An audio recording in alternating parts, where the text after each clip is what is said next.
എല്ലാവരും വൃശ്ചിക മാസം വരുമ്പോൾ മണ്ഡലകാലം എന്ന് കേൾക്കാറുണ്ട്.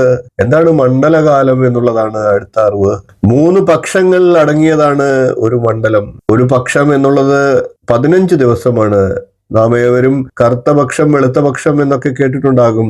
അത് ചന്ദ്രനെ അടിസ്ഥാനപ്പെടുത്തിയാണ് പക്ഷങ്ങൾ ഉണ്ടാകുന്നത്.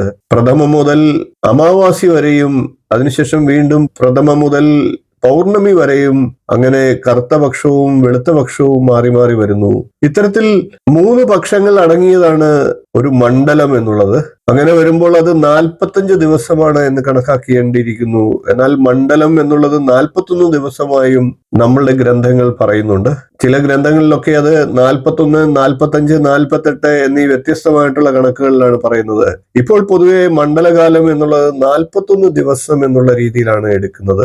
41 ദിവസം തുടർച്ചയായിട്ട് ഒരു വ്രതാനുഷ്ഠാനമോ മന്ത്രജപമോ മറ്റേതെങ്കിലും തരത്തിലുള്ള ആധ്യാത്മിക പ്രവൃത്തിയോ ചെയ്യുന്നതിന് ഫലസിദ്ധി കൂടുതലായിട്ട് ലഭിക്കാറുണ്ട്.